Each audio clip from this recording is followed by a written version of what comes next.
Hey everyone, my name is Danilo Petrovic. I'm Ilya Marchenko. I'm Denis Kudla. I'm Evgeny Donskoy. I'm Henry Laaksonen. I'm Peter Torebko, and you're listening to the Game to Love podcast.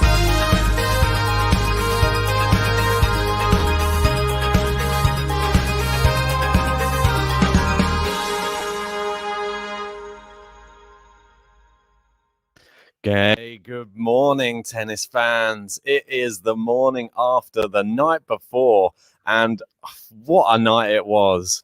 Emma Raducanu, US Open champion 2021 in quite, well, what a spectacle of a final to start with. Leylah Fernandez played her part as well, but all the headlines this morning, last night, probably for the next week, probably till the next Grand Slam, are going to be Emma Raducanu. So well done to her. I mean, it was an emotional night, I have to say. You can fucking feel myself welling up last night watching it.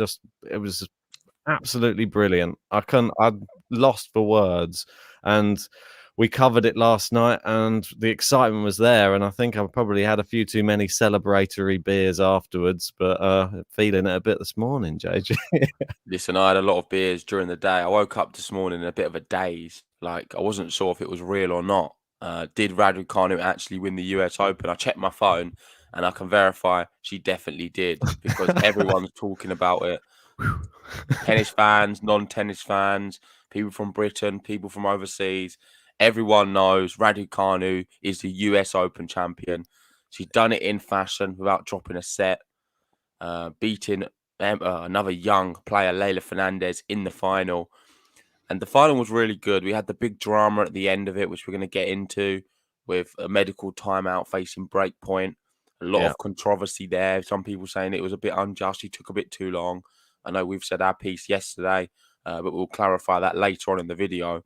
But let's start with happier things, and that is no other than the Queen from England. Yes. Loving it, and putting it up on Twitter, is it? Or on the social media account? Yes, she's on the Royal Family social media account. I'll get the full quote up. This is just a little piece of it, but I'll go to the full, and you see the Royal Family there tweeting out at Emma Raducanu.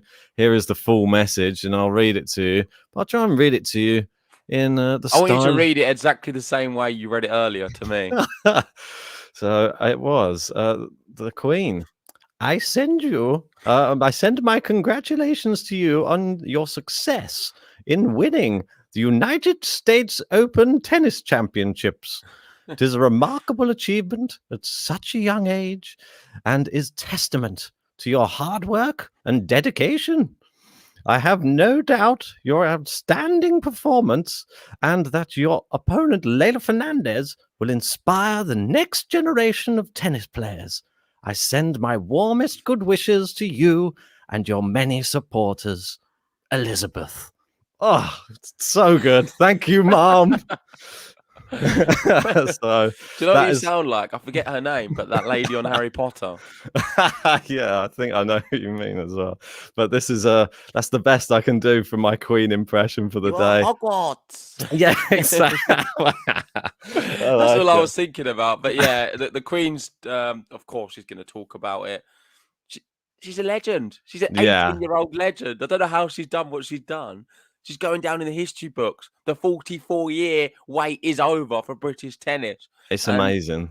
I'm so pleased, man. I'm so pleased, because for us on the podcast, we're a tennis podcast, Ben, and we're going to be covering so much more women's tennis than what we ever would have. Let's be honest. We are going to be getting into it probably more than the men's, if I'm honest, because we're going to have so much competition now. And I'm including Leylah Fernandez in that. I think she's so exciting. There's so many of them. I love Iga Swiatek, Coco Gauff, even all the other guys like the Ons Jabeurs, the Sabalenkas, Ashley Barty. Yeah, there's so many. And that's the beauty of Naomi this Osaka. This was the new breed coming through. I feel like we've already had like the new breed. There's a new of the new breed, and this is like the 18-year-old group. Well, this is the problem as well for some of those other people who were the new breed. Everyone thought, oh, well, Sabalenka. Well, the next gen, is that what it's called? Surely Sabalenka's the next person to win a slam, because It's all opened up for her. This is probably her best chance. Oh, no. We've got two teenagers. They wanted it more and they held their nerve more. And I think that was the best thing throughout this whole tournament was the head, the old head on young shoulders, and them being able to hold their nerve throughout all of this adversity throughout the whole tournament. Leylah Fernandez especially, and even in the final, she was fighting tooth and nail against Emma Raducanu. She looked like she might be down and out at one point. Then she was back. Then she broke back. Then she was down a break again. Then she was getting break points. And it was a fantastic final. I thought both players played their part. And she goes away with her head held high as well. Despite it being straight sets, I don't think it didn't have a straight sets feel for me. I felt like it was a 3-setter, all self-contained into a 2 sets. It had all the drama. It was brilliant. Listen, I agree. And we've got some good comments coming in. We've got Gemma saying there was a lovely video of people in Park Langley Club in Bromley celebrating like crazy. The club where she learnt to play tennis. Well, I'll have to have a watch of that. Yeah. That sounds cool. I know we see similar videos like the Olympics where sort of GB win a medal. They go to their family home or the club, and you see the reception there, usually like 4 a.m. as well when they're watching it. Yeah. You've got 12 Travel 21. How we doing, mate? Saying I'm now expecting Ben to rip off his face mask to reveal it's been Queen Liz doing the tennis watch-alongs all along. Go on then, take off the mask. And here I am, just being JG. Yeah, imagine that would be quite the thing, wouldn't it? Maybe we'll get her on a podcast at some point and she can confirm. If we're never in the same place at the same time, there's always going to be the rumor out there, I think, JG. Yeah. That's the problem. Right. So let's move on to the next one. Indeed. Yeah, there's quite a few things to go through, obviously. It's no surprise. This is a really good account to follow on Twitter if you haven't already. They have some great stats for women's tennis. And they're saying here, Emma Raducanu and Leylah Fernandez played the 9th all-teenager women's major final in the Open era. The younger player has now won the last 4 meetings and 6 of the 9. I thought that was a bit of a shock that when you get like 2 young teenagers in a final, that the younger one usually wins. Wow, and they're showing here a list of them going down. Yep. We got Serena Williams beating Martina Hingis there in '99. Hingis beating. I think it starts on the more recent at the top, and then so you got 88 at the bottom. Graf beating Zverova. What? 6 love. That was a good final. What? That's mad. I think that she's the older one there, though, so maybe we'll let Zverova off there.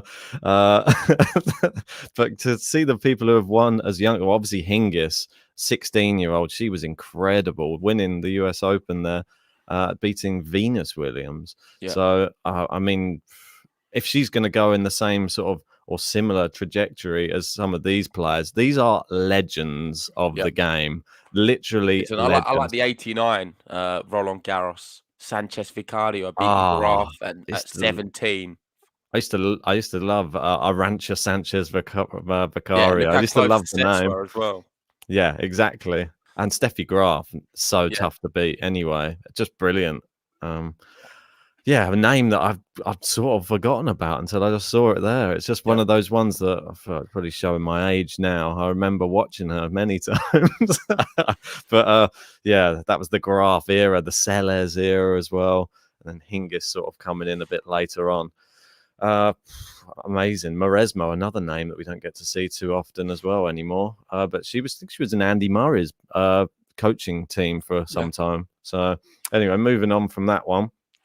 Another one from the WTA Insider, playing in just her second main draw at a major. Emma Raducanu is the first woman in the Open era to win her first slam in fewer than 4 appearances. I know you can't compare the men's. I think Rafa, it took him about 40 appearances in tournaments to win a first slam. It's not normal. It really isn't to be playing. What's she done? So she's done 4 major appearances. I think when they talk about this, I don't mean 4 slams. No, it's WTA events. Just so 4 WTA events. It took Rafa like 40 or so ATP events before he won a first slam.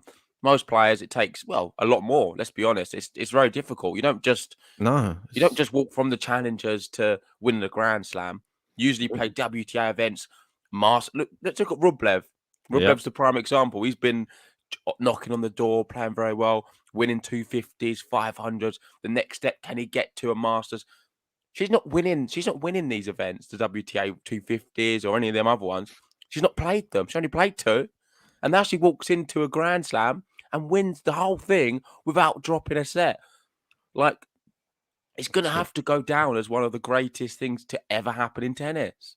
It's incredible. And the fact that people are saying I'm getting carried away with this whole thing. Sorry, but I just think it is.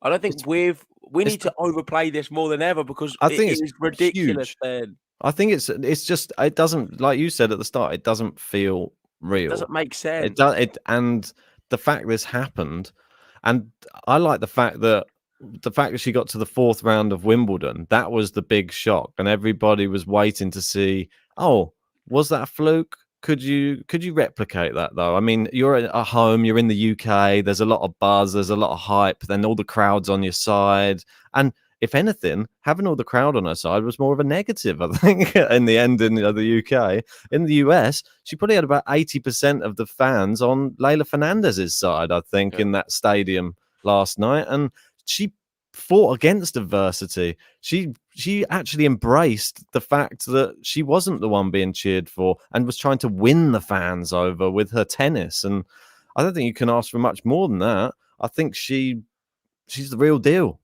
There's no doubt about it.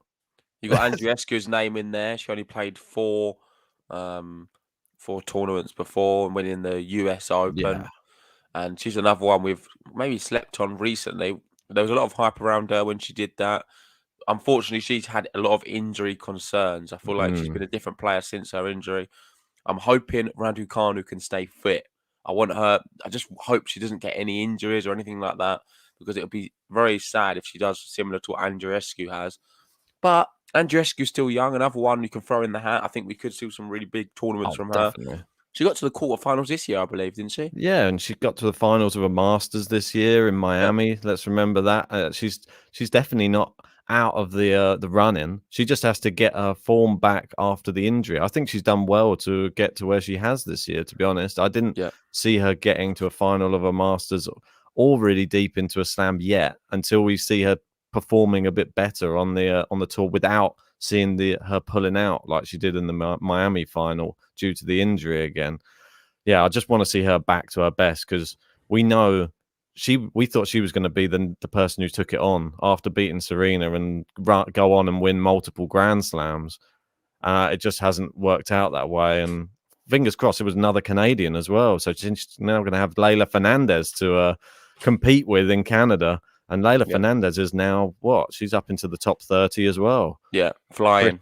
Yeah, brilliant. And just to clarify, this does say, actually, didn't read it correctly. This is the second main draw at a major. Wow. So it is 2 majors she's played before. Okay. This is her second one. Obviously, Wimbledon was the first. This is the second in US Open. But let's move on to another one, because I know we've got another statistic from, I think it's a WTA, is it? Yeah. Well, it is just her route anyway. Emma Raducanu's 20 US Open sets from qualifying through to the final. And you can just see here, it sort of shows it visualizes the dominance in the sets and how she's been able to achieve this feat. 6-1, 6-2, 6-3, 7-5. I'm not going to go through all of them all, but look, how many 6-1s are there? There's not one tie break. That's how crazy this is. The closest set was the second one being 7-5. Most times she gets it wrapped up. The closest set you'll ever see from her is a 6-4. It blew me away. Like, some of those results against some of the oppositions she was playing, I've never seen them look so average on court when they played against her. And it's credit to her. It's not them. They didn't do anything wrong. It's just they got shocked. Yeah. The only thing that I'd say that it will start to happen, because it's just natural in tennis, that when somebody comes on the scene like this, people aren't used to playing them. We had it with Karatsev as well. People didn't know what to do because they've never played you before. They've never seen your game. And it works. For the first tournament or two, people, you're playing people for the first time. You're able to beat all of these people with this new a new skill set that people have never seen before. Once they start playing her 3-4 times, that's when we're going to see the real test of Emma Raducanu. How can you combat people who now have strategies to try and beat you? They're putting up game plans, that type of thing. So it's going to be interesting. I'm hoping she just keeps growing as well and goes on to win more. The thing what you've just said as well is now she's got a bounty on her head. People have watched her play and they're going to want to go and beat her. They're going to formulate a game plan on how to do it. They're going to work with coaches. They're going to look at the numbers. Nowadays, we've got the beauty of technology, and they can analyze every detail of Raducanu. And ultimately, people are going to try and look for a weakness, and they're going to try and expose that weakness and find a way to beat her. I'm trying to think about it now, and it's going to be tough because I feel once Raducanu hits that flow state in a match, she's I don't want to say it, but I feel a bit unbeatable. Which seems like some of the players indestructible. Yeah, I totally agree. There's part of me that thinks, and I don't know if this is even true, but it's definitely going to be true for some people. Imagine if you're one of the other people who's been on tour for a long time. There's probably going to be some angry tennis players who thinking you've just come in on your first. 100%. I don't think she's going to be. She's going to be massively popular with a lot of the fans and especially everyone in England. But some of the players are going to look at this and think, "I'm not letting you do that." Exactly. I've worked my whole career to try and get into a Grand Slam. You're going in and winning it. I'm beating you. I'm not letting you do this. Exactly. And I think there's going to be people out there and they'll probably see the whole package as well. They'll probably think, this isn't fair. I've worked my whole career to try and earn a wedge and try and get sponsorship deals. She steps in, she's pretty, she just wins it from being a qualifier. She wins $2.5 million. She's now a global superstar. She's now got probably 1 million Instagram followers. So I can just give you an update on the follower count. Oh yeah, okay. You just bring us up to date with what it was before, because I forget the exact numbers. Before Wimbledon, 4,000 Instagram followers. Put that into perspective. After Wimbledon, I think it was around about 300 to 400,000. Yeah. Then coming into the US Open after the first few rounds went up to 500,000. And I think we had somebody said it was up to 750 last time we heard. I think it hit 800 yesterday. It's now past 1 million. We're on 1.2. That's so good. That's what someone said. I don't know if you want to clarify that, but what I'll I've have a seen look. in the chat is 1.2. Hang on, I'll look on a different page. I won't look on. Right, let me just check. I do believe them though, so maybe we'll just just go on to the next one, so I can be reading that out while you check. No worries. So Here we go. This is it. Just talking from the BBC. We had to bring up a BBC Sport one just for Vance. Shout out to him. He's saying the 44. Well, he's not saying that. The BBC are. The 44-year wait is over. Emma Raducanu. What an incredible achievement! 44 years, Ben. 44. Yeah. How long have we had to wait? Too long. Some might say too long. It's just amazing. And wasn't it Virginia Wade they had there in the stadium last night as well? That was brilliant to see. Cheering on Emma. Just fantastic. We had Billie Jean King there as well. Obviously, she was handing the trophy to her. I mean, what a surreal moment for Raducanu. These are people who she's probably heard about when she's got, whether or not she's been watching the old matches. I don't know, because she's so young. Well, listen, we've been saying how surreal it is for her. It must be just as surreal for her when she woke up this morning thinking, have I just done that? I know that's how I felt when I woke up, but that must be intensified even more. Did you see her Twitter this morning though? It made me chuckle because she's definitely a very grounded person. Her tweet was the same as last Sunday. She said routines don't change. She's up watching the Grand Prix, just there in front of the TV again. So she just loves her F1. She's there watching the F1, and that's her real passion of a sport to watch outside of tennis. And I think it's quite nice to see somebody who's super passionate about another sport as well. And you saw her when after Wimbledon, she went and got taken out in not in an F1 car. She got to go and sit in like the McLaren F1 car, and she got to rev the engines, and Yeah, she she's went round. passionate about other sports. I It's can't believe the amazing. 1.2 million Yeah, it is Instagram followers. 1.2. I'm trying to think about other other women's tennis players who have that amount.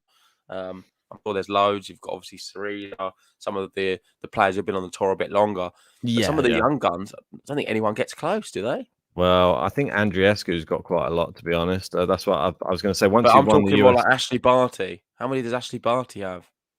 oh yeah. Well, this is what I mean. I think with some of the older players, well, she's not even Well, old. She's Ashley like Barty's not old. 25, 370,000. Yeah. But Doesn't seem fair, does it? it's not fair. I mean, Ash Barty, world number one. It doesn't stack up. But I think it's the story though. And Ash Barty's been a bit of she's been grinding away. And other than that, it's this is just a spectacle as well. All the eyes. We had people in the UK fighting to try and get the rights to show it on the TV and stuff like that. They didn't. This was last minute. People knew this was that big. So anyway, I'll move on to the next one. This one's quite a funny one. I'll let you read. Yeah, we've got Mark Austin here from ITV saying Novak Djokovic may make history today, winning the 4 Grand Slam events in 1 year, but he will never, ever win the US Open and the Sunridge Park Tennis Club Kent Player of the Year in the same 12 months. Just won't happen. Emma Raducanu will always have that on him. So Emma here, with a different kind of tennis achievements than Novak Djokovic. Of course, he's never going to win the Sunridge Park Tennis Club Kent Player of the Year, and that was only about 12 months ago. It's just, mate, you know me, being a Kent guy. Obviously spent my whole life in growing up living in Kent. It's so nice to have somebody from Kent as a Grand Slam champion. Just amazing. Only just down the road, where we're about, say, 25 minutes drive away from where I used to live. So it's just amazing. You couldn't really write it. It's incredible. And they're probably in the same in the same cabinet together. I say those trophies probably as worth as much as each other to her. Well, that's probably her next win, wasn't it? No, I'm sure she's won a few other things. But listen, I'll tell you what it does do. It bodes well for next year's Kent Player of the Year. I'm sure they'll be, if they win Kent Player of the Year, they're thinking, oh, maybe I can win the US Open next year. Exactly right. Well, and just imagine. And this is the big thing. I think this is what it leads on to. Inspiration. It's going to inspire people to start playing tennis. It's going to inspire young girls, guys as well, who play tennis currently, to look up to a role model who's probably not that different in them in age. They can look at someone, it can be a bit, what's the word? Not achievable, but you look realistic in terms of the fact that you look at someone, you think, oh, she's done it. She's 18. Yeah. It's only a few years older than me. Maybe I could do it. Exactly right. And this is what tennis needed, I think. Inspiring. I think it needed something like this. There was a little bit. I know that we had all the withdrawals before the US Open. People were a bit deflated coming in, and there was no one was hiding it either. I saw in the first week, it was noticeable from when we're doing the podcast. People seemed a bit uninterested in the tournament just because Serena, Rafa, Roger weren't there. There are only 3 players, but we kept saying just embrace the youth of tennis. We keep saying it on GTL, the future of tennis. That's what we'll keep promoting. And it just bodes well for the podcast. We're always trying to push these young players. And the young players now, they're at the forefront of the media. And just quickly on Djokovic, we will be doing a preview for that final later on, and we'll be covering the final from 9 p.m. UK time, 4 p.m. in America. So make sure to join us for that one. I think you need to just push the podcast back before we. I have already. It. Yeah, awesome. I did already. So make sure to join us on that one. We'll be going live straight after we finish this. We felt like we had to talk about Raducanu, but Djokovic is also going for something special in the calendar year slam, and he's only 1 match away from it now. But moving back to this, and Gary Lineker sums it up nicely. Oh, the irony. And we've got the front page of the Daily Express. Migrants will be turned back to France, and then you've got Raducanu on the other side. How it is, the irony. You can't really. I'm surprised they put that together as the front page. It's just bizarre to me. well, someone should get sacked, but I don't know if they did it intentionally. Maybe. Yeah, maybe it just gets clicks and people have a look at it. We don't want to keep this too political, our podcast, but the Yeah, top and bottom of it is we're in a bit of a mixed, well, divided country, world, you could say. So I know there's a lot of issues in America as well, but in the UK, we've had all the stuff with Brexit and different things. I'm not going to get into that, but I think this is the beauty of sort of a mixed heritage UK with a mix of cultures and things like that. For me, my dad, he's an immigrant who come to the country 25 years ago or so, and I wouldn't be here today without it. So I've loved the whole freedom of movement between the EU and allowing things like this to happen. And now we've seen a future star.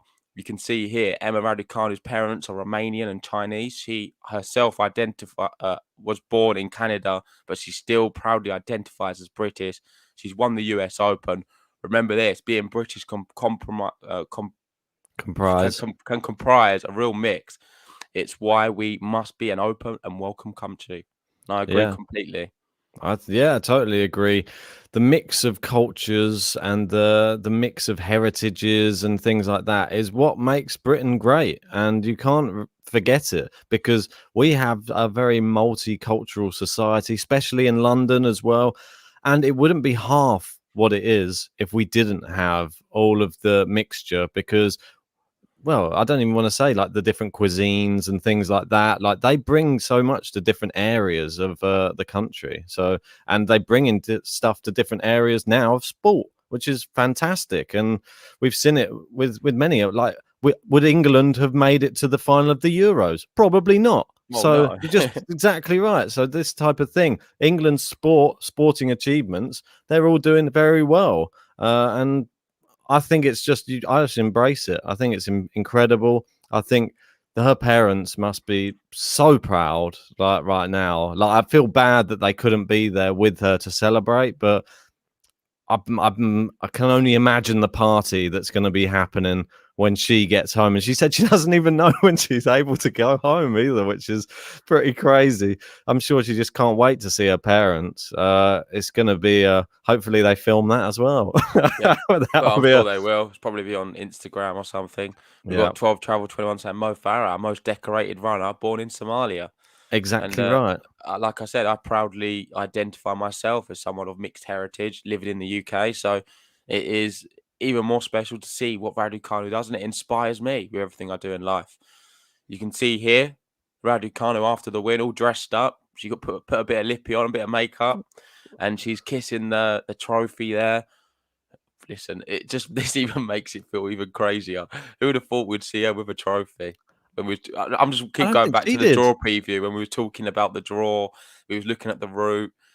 You had her going through a few rounds. I feel like through more just hope than anything. Did you really believe she could even beat Brady? Brady then pulled out. We wasn't sure. I was on the Wimbledon hype train. It was a bit of hype. It was highly unlikely her to progress, and she's done it. Progress. Gets to the final, wins the whole thing, and here she is kissing the trophy. Well, the one thing, when she actually received the trophy, I think it was a bit surreal for her. I don't think she even really celebrated when she got given the trophy. She just sort of held it and was looking at it, and they were taking photos. It was almost like she was in a dream. I don't know. She didn't pick it up and go Rah! And celebrate and do anything like. She just was holding it, and I thought, come on, put it up, do something. But yeah, there's plenty of chances for her to have pictures of the trophy afterwards. So yeah, really, really great stuff there. Moving on to this one. This one was this ruined it. I know, this one was here. Anyway, it was somebody saying quite funny. She's Canadian. I think this was on the Piers Morgan one, so we cut off the bit with Piers Morgan at the top. But you can see here Raducanu there laying on the floor, and someone comments, "Oh, she's Canadian." And that we get Peter reply saying, "Jesus was born in a stable, pal. Doesn't make him a horse." I know you really like this one, didn't you? Yeah, I thought it was very funny, very quick-witted. I like it. Well done, Peter Benson. Right, move on to the next one. We've seen that one already. Apologies. And just a final one, the Wimbledon account posting out. I mean, what better way to finish? That was where she broke onto the scene. at It's when she was Wimbledon. announced. Exactly. From qualifier to champion without losing a single set across 10 matches. We're lost for words. Emma Raducanu. I don't know if will it ever be done again. That's how big this is. From qualifier to champion without even going to a tiebreak. That's just ridiculous. I mean, I don't know. And lost for words is that's it. You're trying to find something that is that amazing a word to explain it. There isn't one. Compare it to anything. It's called a Raducanu. That's it. Yeah. Listen, if it ever happens again, we'll say, "Oh, well, Raducanu's done it once." And listen, her name's written in the history books forever. For as long as tennis is played, everyone's going to talk about Raducanu, and she's going to be mentioned. Just like, and she's writing herself alongside some greats, I think. Well, I think already. And listen, we've not even said something. She's not finished yet, and that sort of brings me on to my next point. Where's next now for Raducanu? The next is take a little bit of time after this tournament to soak it in and then get back, because she's going to be number 23 in the world now, and she will be into the main draw of every single WTA event she wants to get into. So keep your eye out for the rest of the year. She's going to be entering some big tournaments, I'm sure. We're going to be seeing her. Will she be in the race to Shenzhen as well, maybe at the end of the year? Who knows? This is what I mean. This is how ridiculous it's become. But I wanted to say her name now, well, because of what she's done is so incredible, it will now be known as, oh, can you do a Raducanu? That's it. That's how big it becomes. Well, let's see how she follows it up, because the next slam we're going to be having is obviously the Australian Open next year. She's going to be in that one, in the main draw. No qualification. Hard courts again. She probably she's seeded, isn't she, for it? I'm sure she will be a player for. She really will be. Australian Open, and she can get in any tournament she wants now. She can pick and choose her events, and I'm just wishing her Indian all Wells the success she can have. That one's coming up. Well done, Cameron, pointing that one out. That will be a big. Yeah, I've heard someone say that before. Oh, okay. Yeah, apologies. Yeah, that one's a big one that's coming up, and I'm super excited to see what's next for Emma. Indian Wells is going to be a bit different as well. It's going to be a 2-week tournament, so it's going to be like a little mini slam. I'm sure that'll suit Emma down to the ground. She only does it. She only likes playing slams. She only likes playing over 2 weeks. It's her ideal scenario. Maybe she just doesn't play any tennis until the next slam, and then she just has some time off between slams. Doesn't play anything. She just wins the slams. That's it. That's her now. Just plays in Bromley for the rest of the time, winning the other smaller tournaments. We've got Gene saying Chicago's also coming up. Well, we're going to be covering it all on Game to Love anyway, so make sure hit that subscribe button. Like this video as well. It really helps us out. We're going to now head over to the men's, and we're going to talk about the men's final, which is going to be happening tonight in the UK, 9 p.m. time, or 4 p.m. if you're living in the US. And yeah, it's going to be special. Daniil Medvedev trying to stop Novak Djokovic reach the calendar year slam.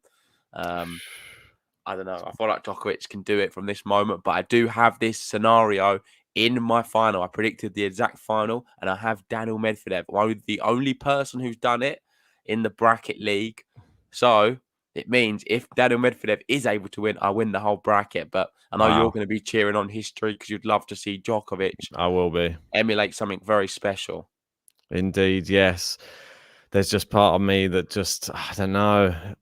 He's looking so good at the moment, Djokovic. It's going to be a tough match, and I think it's going to be a lot tougher than the Australian Open. But we're going to get into that anyway in about 3 or 4 minutes' time on the next video. Let's leave this one just for Emma Raducanu, the US Open champion 2021. I can't believe I'm even saying it again. Champion of the US Open. And to go down in history now. Name on the trophy. Brilliant. Anyway, yeah. Thanks for watching, guys. Like and subscribe, and we see you guys very soon on the next one. See you later, guys. Raducanu.